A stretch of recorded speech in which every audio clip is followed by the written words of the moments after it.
자, 오늘 함께 우리가 같이 공부할 부분은 제3장 내담자 평가라고 하는 그런 장을 공부하도록 하겠습니다. 우리가 상담하고자 하는 내담자가 우리에게 의뢰되어 왔을 때 우리가 그 내담자를 어떻게 상담할 것인가 오늘 함께 우리가 생각을 해 보려고 하는데요.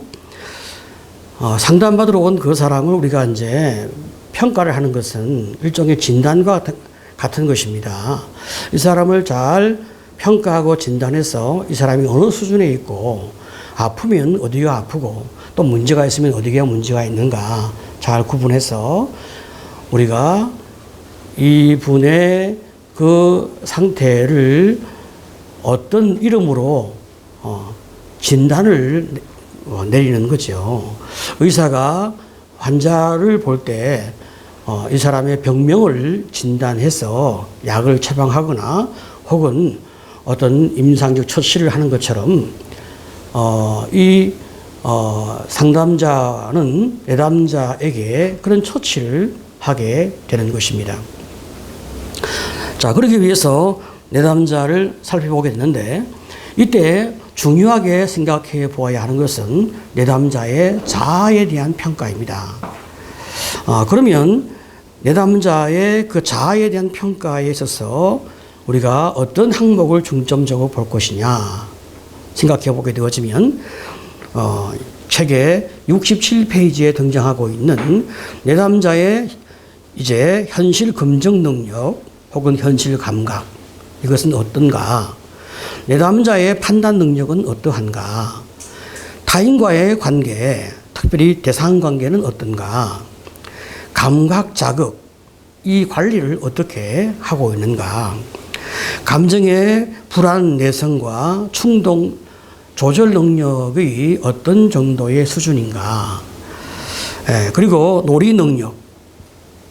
사람은 누구나 자기의 본능이 있고 그 본능에 대해서 어느 정도 허락하면서 자기를 이완시키는 그런 퇴행이 있는데 그 퇴행은 일종의 놀이라고 말할 수 있거든요. 그것이 어느 정도 수준이며 적절한가. 더 나아가서 자기 자각 상태는 어떠한가. 자기 존중감 조절과 자기 평가는 정확한가. 인지 기능은 또 어떤가.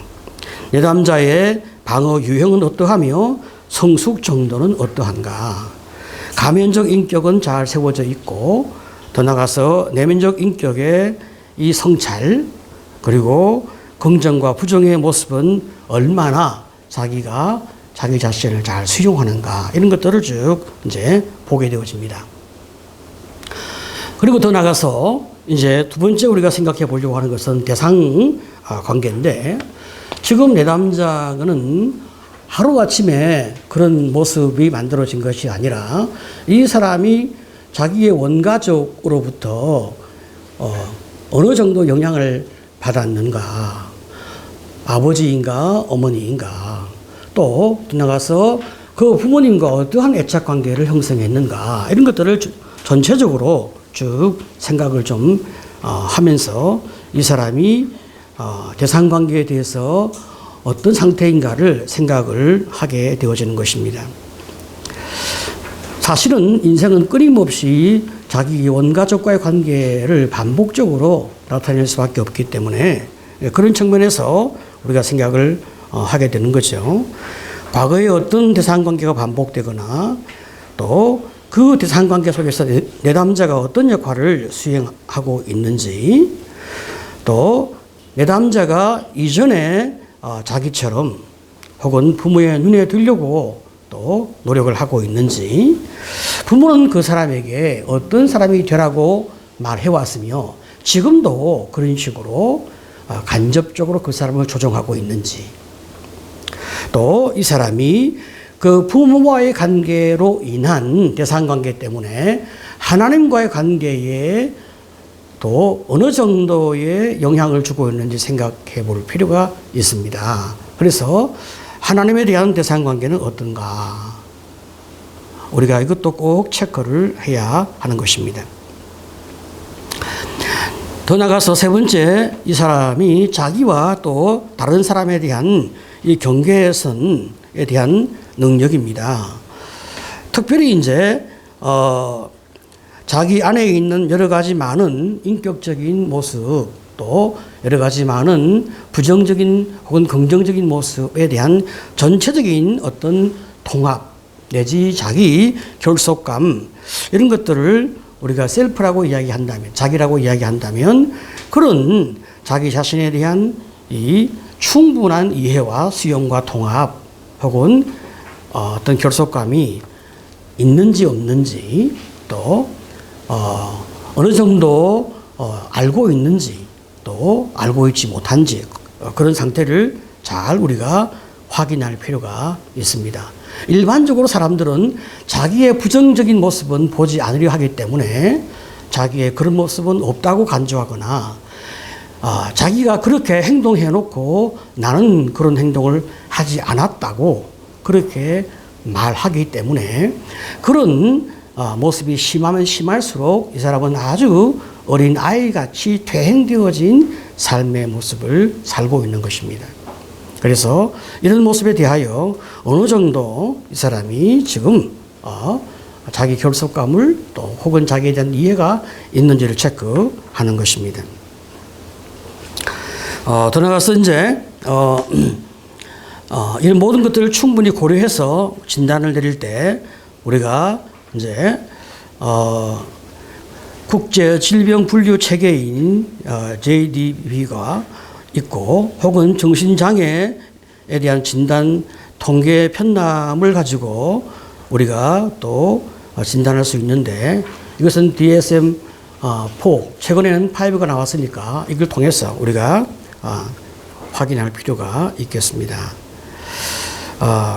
그래서 이제 우리는 이런 모든 것들을 충분히 고려하면서 내담자에 대한 평가를 하게 되어지고, 이런 평가를 통해서 이 내담자가 내가 상담하기에 적절한 내담자이다 혹은 그렇지 않다, 이런 판단을 하게 되는 것입니다. 자, 그리고 이제 특별히 우리가 평가를 할 때 임상적 평가를 한다고 하면 페이지 74쪽에 이제 우리가 정신병적 혹은 경계선적 혹은 신경증적 이렇게 구분해서 이 사람에 대한 평가를 우리가 하게 되어지는 거죠.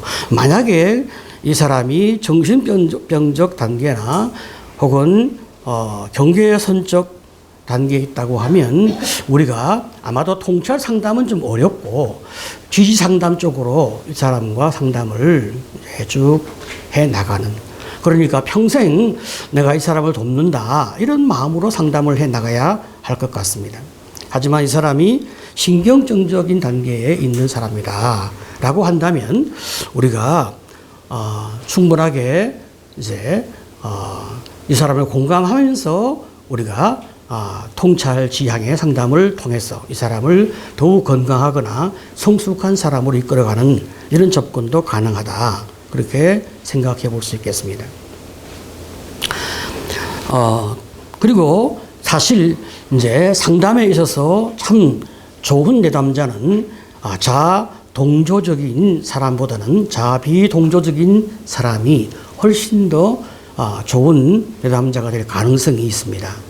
하지만 자비동조적이라 하더라도 너무 자기에 대해서 학대를 하거나 죄책감이 너무 크거나 혹은 사사건건 자기에 대한 부정적인 마음이 너무 큰 사람은 우리가 통찰 상담보다는 오랫동안 그 사람을 품어주는 지지 상담 쪽으로 이끌어가면서 그 사람을 우리가 상담해 나가는 접근이 훨씬 더 유익하다, 그렇게 생각할 수 있겠습니다. 자, 이렇게 해서 이제 우리가 역동적 평가를 한다면 본능에 대한 역동도 우리가 좀 참조해야 되고, 원초화나 자아나 초자의 역동도 우리가 좀 더 생각을 해 나갈 필요가 있겠습니다. 하지만 이 상담자는 우리 정신 분석적 측면에서 우리가 생각해 볼 때 제일 중요한 것은 핵심 감정에 따른 핵심 역동을 우리가 분명하게 이해해야 한다는 것입니다. 이것은 정말 변하지 않고 죽을 때까지 그 사람을 지배하는 것이기 때문에 상담자가 먼저 그 내담자를 잘 이해하기 위해서 이 사람을 움직이는 핵심 역동이 무엇인가 그것을 알고 이 사람을 잘 이끌고 상담해 나가야 하고 나중에는 그 사람이 자기 자신을 충분하게 이해하는 그런 수준까지 가야 이분이 나중에는 상담자로부터 이제 독립되어서 자기 삶을 스스로 꾸려갈 수 있는 그런 사람이 되지 않겠나 이런 생각을 하게 됩니다. 자, 그러면 핵심 역동은 공식이 있는데요. 핵심 역동은 핵심 감정 플러스 방어 기제라고 하는 공식입니다. 우리가 이 공식을 잘 이제 우리가 이해할 필요가 있겠습니다. 자, 그러면 핵심 역동은 대체적으로 사람들은 이제 인정받고자 하는 욕구가 제일 중심이 되어지고 또 핵심 감정은 사랑받고자 하는 욕구가 중심이 됩니다. 자, 그렇지만 핵심 역동이 인정받고자 하는 욕구라 할지라도 그 인정은 사람마다 다 다릅니다. 어떤 인정이냐라고 할 때 사람마다 다 값이 다르고 핵심 감정도 사랑이라고 할 때 그 사랑이 어떤 사랑이냐라고 하는 측면에서는 또 다 그 값이 다른 것입니다. 더더군다나 방어 기제는 내가 사랑받기 위해서 혹은 내가 이제 인정받기 위해서 수고하고 애써 내 나름의 그런 삶의 스타일이기 때문에 방어 기제는 더더군다나 잘 다른 거예요. 내가 성공을 했다면 어떤 성공을 했었고 실패했다면 어떤 실패를 했을까 이런 것에 따라서 나의 방어 기제가 만들어지는 것입니다. 자, 이런 측면에서 우리가 이 핵심 감정을 잘 이해할 필요가 있겠습니다. 물론 저도 이제 핵심 감정은 사랑받고자 하는 욕구가 제 마음 가운데 많이 있었습니다. 저는 아주 어린 시절에는 저희 어머니로부터 사랑을 받았지만은 제가 아버지의 사랑이 필요한 시점에 그러니까 보통 한 4세 이후 쭉 아버지의 사랑이 많이 필요했는데 아버지는 이제 아버지의 어떤 이유 때문에 저를 좋아하지 않고 저를 아들로 생각하지 않는 아버지만의 어떤 고통이 있었어요. 그러면 아버지가 당신의 고통이니까 그것을 혼자 감내할 수 있는 성숙함이 있으면 좋았겠지만 그 당시 아버지는 또 그런 정도의 성숙이 있지는 않았기 때문에 그것을 저에게 이렇게 나타낼 수밖에 없었습니다. 그래서 저는 아버지로부터 아주 심한 거절감과 또 이렇게 외면을 당할 수밖에 없는 그런 어린 시절의 고통이 있었던 거죠. 제가 그런 이제 학대와 고통 가운데 있을 때에 저희 어머님은 저에게 뭐라고 말씀하셨냐면 네가 잘해야 아버지가 너를 사랑하지 않겠냐 그렇게 이야기를 하는 것입니다. 저희 형님은 또 아버지가 목사로 만들고자 하는 욕구 때문에 형님에게 대하여 사랑하고 많이 인정하고 그의 삶을 많이 후원해 주었고 제 동생은 또 아주 어린 시절에 큰 병을 한번 앓았던 적이 있었기 때문에 저희 아버지가 또 불쌍히 여겨서 동생에게는 관대한 또 많은 사랑을 주었습니다. 저는 아버지의 어떤 맥락이 있어서 저에 대하여 그런 굉장히 많은 외면과 학대와 차별이 있어서 저는 참 마음의 고통이 많았습니다. 아예 아버지가 형제들을 다 그렇게 대했다. 그러면 우리 아버지는 원래 그런 사람인가 보다. 그렇게 이해할 수 있겠지만 한 집안에서 형이나 동생을 대하는 아버지의 태도와 그 눈빛과 또 아버지의 어떤 관심과 지원 그것과 저를 향한 아버지의 태도와 관심과 지원 이런 것은 완전히 다르니까 저로서는 상상할 수가 없는 고통의 시간들을 보내게 되는 거예요. 그럼 저는 어머니 말씀대로 그럼 내가 뭐 아버지에게 뭐 잘하면 혹시 아버지가 나에게 무엇인가 더 잘할 수 있다는 그 믿음을 가지고 아버지에게 노력을 하게 되는 거죠. 그래서 저는 어릴 때부터 아버지에게 이제 충성스러운 아들이 되고자 하는 노력을 하게 되었습니다. 마치 종이 그 주인에게 충성하듯이 저희 형이나 저희 동생은 뭐 아버지의 심부름도 하지 않고 아버지를 돕지도 않지만 저는 아주 어릴 때부터 아버지를 돕는 그런 모든 수고와 노력을 하게 되는 거예요. 작은 집안 심부름부터 시작해서 어떻게 하면 아버지를 기쁘게 해서 아버지의 사랑과 인정을 받아볼까 하는 마음 때문에 심사숙고하게 노력을 하는 거예요. 어릴 때부터. 물론 그런 말미암아 제가 완벽주의라는 거 하는 것도 가지게 되고 또 이제 성실하게 사는 것도 가지게 되고 공부도 열심히 또 하게 되고 참 여러 많은 그런 수고를 해서 참 여러 가지 많은 좋은 결과도 얻게 되었지만 그러나 내가 그렇게 수고했음에도 불구하고 아버지가 내가 원하는 것을 주었냐? 주지 않았단 말입니다. 그때 내 마음 가운데 오는 그 실망과 분노와 좌절 그것은 너무나 컸던 거죠. 그래서 이 마음 가운데 사리를 품게 되는 거죠. 내가 사춘기 여가 내는 힘이 생겨서 아버지가 필요 없을 때 그때는 그 내 집안에 대한 또 아버지에 대한 분노와 사리가 내 마음에 가득하게 되었어요. 더군다나 아버지가 어린 시절에 큰 사업을 접고 목회자가 되었단 말이죠. 우리 아버지가 이제 모나코라고 하는 공장을 과자 공장을 해서 한국 최초로 그 과자를 만들어서 어마어마한 부자가 되었지만은 나중에 그 공장을 접고 이제 목회자가 되었단 말이죠.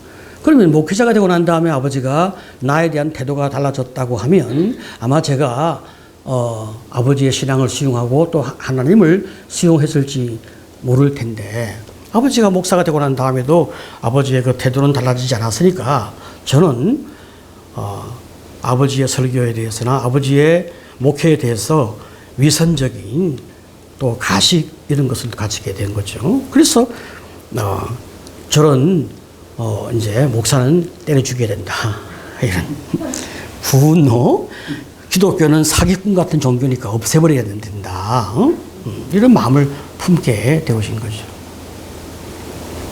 사실은 뭐 겉으로 제가 좀 온유한 표정을 짓고 살았다 할지라도 속에는 장칼과 단칼을 품고 귀에만 있으면 세상을 엎어버리고자 하는 분노가 사춘기 시절부터 마음에 가득했습니다.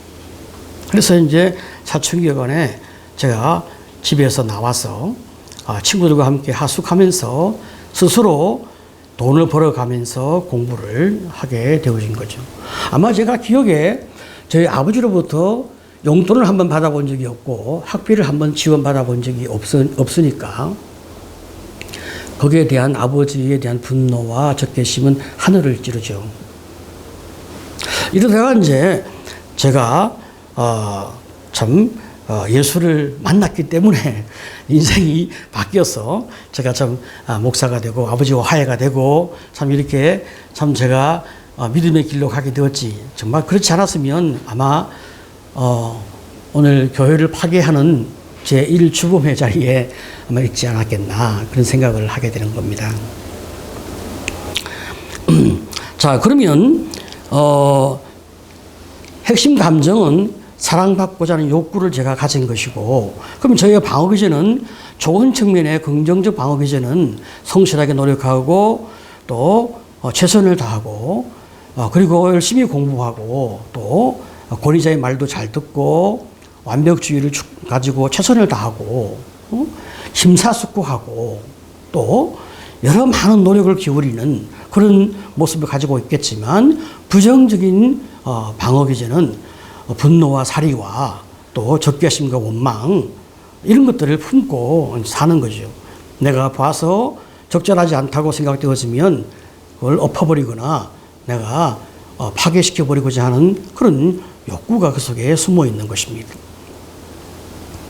자, 그러면 이제 이 두 가지 핵심 감정과 핵심 역동이 만나게 되면 핵심 감정과 방어기제가 만나게 되어지면 핵심 역동이 되는 건데, 자, 그러면 저희 핵심 역동은 인정받는 거란 말이죠.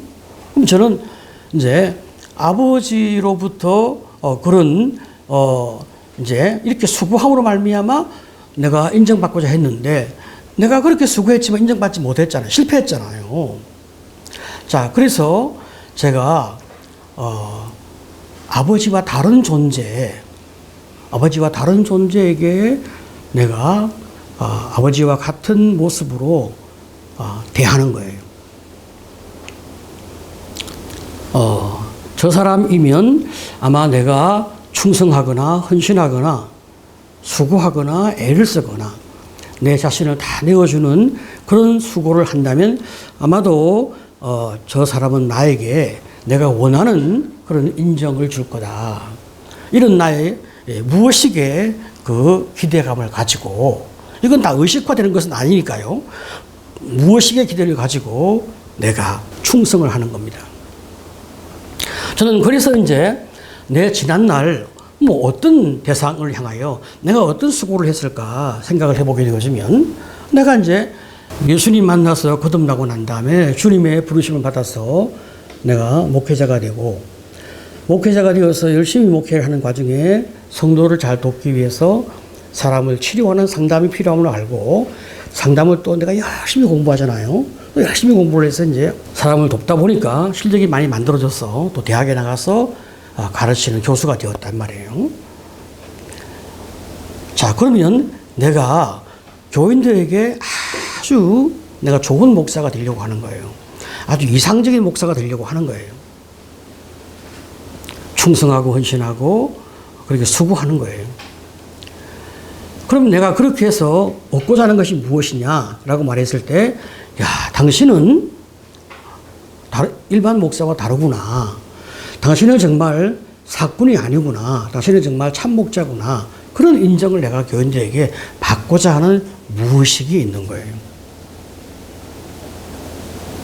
더 나아가서 내가 이제 학생들에게 교수를 할 때 내가 정말 열심히 공부해서 좋은 학자로, 좋은 교수로, 또 좋은 상담자로 학생들을 잘 대하는 거예요. 그래서 참 저 교수님이 참 우리를 사랑하고 우리를 향하여 잘 가르쳐주는 교수이구나. 그렇게 해서 참 남다른 학자다, 남다른 교수다, 그런 말을 듣고 싶어 하는 거예요. 다 그것은 내가 우리 아버지로부터 듣고자 했던 거죠. 야, 너는 정말 큰 아들보다, 너는 막내 아들보다 정말 남다른 아들이다. 내가 잘 몰랐구나. 내가 너를 잘못했구나. 애비가 잘못했다. 응? 응? 참 용서해다오. 그리고 내가 너를 사랑한다. 내가 너를 인정한다. 이런 말을 내가 아버지로부터 듣고 싶었던 거죠. 못 들었단 말이지. 그러니까 내가 교인들에게나 내 학생들에게, 혹은 더 나가서 세상을 섬기면서 세상 사람에게 그걸 듣고자 하는 거지. 열심히 사는 거예요. 목숨 걸고, 응? 내 시간과 내 돈과 내 인생을 다 바쳐서 그렇게 살고자 하는 거예요. 그런데 이제 성숙하지 못한 어린 교인들이 내 무의식을 알 수가 없잖아요. 나도 내 무의식을 모르는데 성숙하지 못한 교인들이 어떻게 그걸 알겠습니까?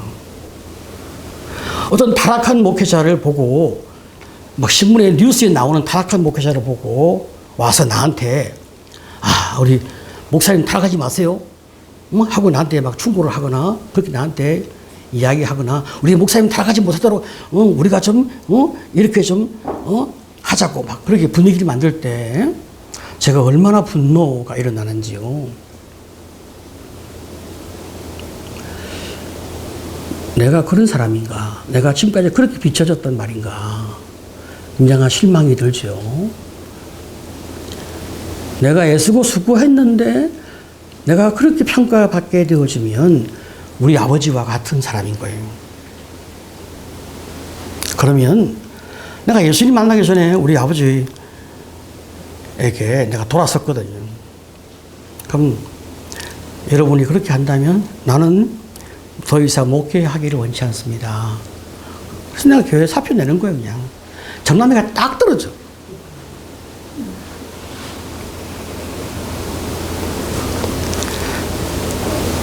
나중에 그런 사건이 생길 때 제가 마음이 수스려지지가 않는 거예요. 사람이 실수할 수 있고 사람이 잘못 오해할 수 있는데 내 마음이 정리가 안 되는 거예요. 도대체 내가 왜 이럴까? 제가 참 많은 고민을 하게 되었죠. 학교에서도 마찬가지예요. 열심히 잘 가르치다가 이제 그런 미숙하고 어린 그런 이제 학생이 또 있잖아요. 또 더 나가서 다른 어떤 미숙하고 어린 교직원도 있잖아요. 그러면 사람이 누구나 미숙하고 어리니까 그럴 수 있다 이렇게 생각하면 되는데 마음이 정남이가 뚝 떨어져. 그래서 그만두자. 내가 무슨 내가 참 가치가 있고 의미가 있다고 더 이상 내가 여기서 있겠나. 그러면서 모든 걸 다 그만두고 관계를 다 정리하고 싶은 마음이 생기는 거예요. 그러니까 이건 정말로 내 안에 심각한 문제였어요. 한번 그런 마음이 생기면 그 마음이 정리가 안 되는 거예요. 그때는 정말 모든 걸 다 버리고 산에 그냥 홀로 가고 싶은 마음밖에 안 생기는 거예요. 저는 그러면 제 아내에게 통보를 합니다. 여보, 이런 일이 있어서 정리해야 되겠어. 알겠지? 보따리 살 거니까 그렇게 알고 있어.